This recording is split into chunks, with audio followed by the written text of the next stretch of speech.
Shalom Bapak Ibu dan saudara-saudara yang dikasihi dalam Tuhan. Salam sejahtera bagi kita semua. Pada kesempatan yang baik ini saya ingin membagikan berkat firman Tuhan. Dan firman Tuhan saya ambil tema yaitu pencobaan di padang gurun. Dasar firman Tuhan terambil di dalam Lukas pasal yang keempat ayat 1 sampai ayat yang keempat. Demikianlah bunyi firman Tuhan. Yesus yang penuh dengan Roh Kudus kembali dari sungai Yordan lalu dibawa oleh Roh Kudus di padang gurun. Di situ ia tinggal 40 hari lamanya dan dicobai iblis. Selama di situ ia tidak makan apa-apa dan sesudah waktu itu ia lapar. Lalu berkatalah iblis kepadanya, "Jika engkau anak Allah, suruhlah batu ini menjadi roti." Jawab Yesus kepadanya, "Ada tertulis, manusia hidup bukan dari roti saja." Amin. Ini adalah pencobaan yang pertama kali yang ditawarkan oleh iblis kepada Tuhan Yesus. Percobaan itu yaitu supaya batu dijadikan roti.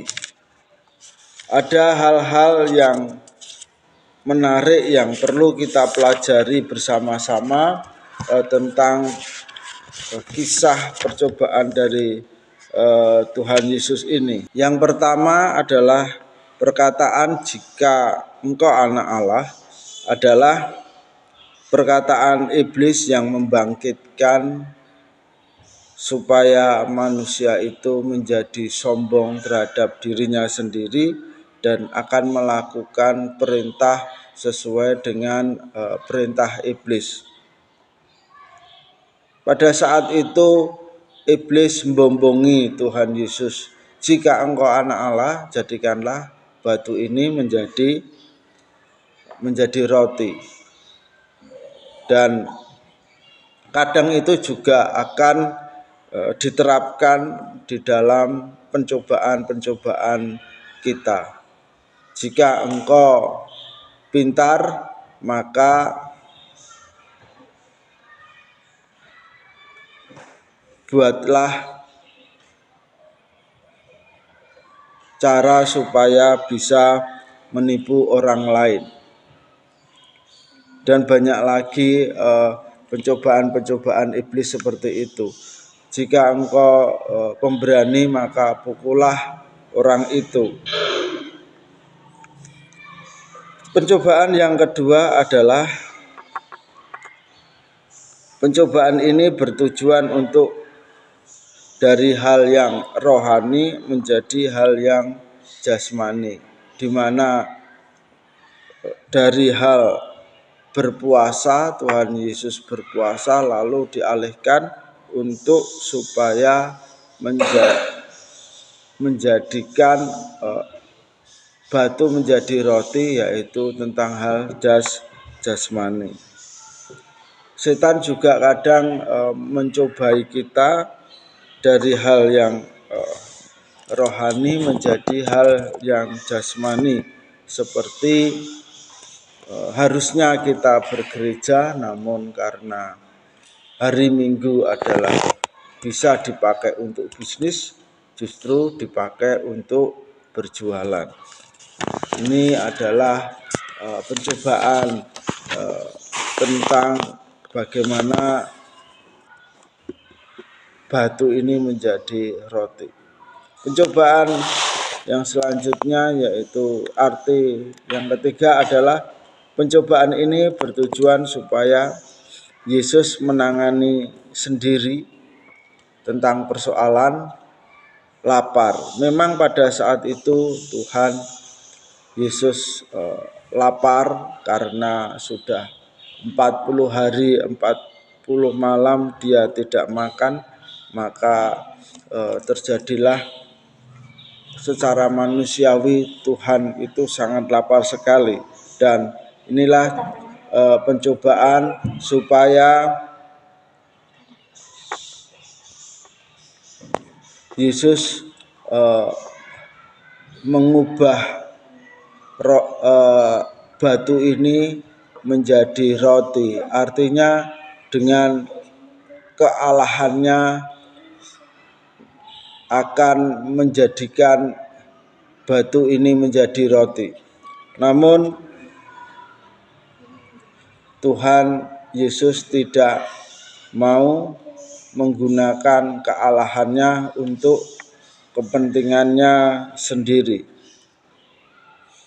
Dan setan juga bisa saja membujuk kita untuk tidak percaya kepada Allah, namun percaya kepada diri sendiri, menanganinya dengan diri sendiri dengan cara yang tidak halal, seperti mencuri, seperti korupsi, seperti kita berdusta, menyogok orang lain dan sebagainya. Arti yang selanjutnya adalah setan ini seringkali mencobai dengan menggunakan makanan kepada orang lain.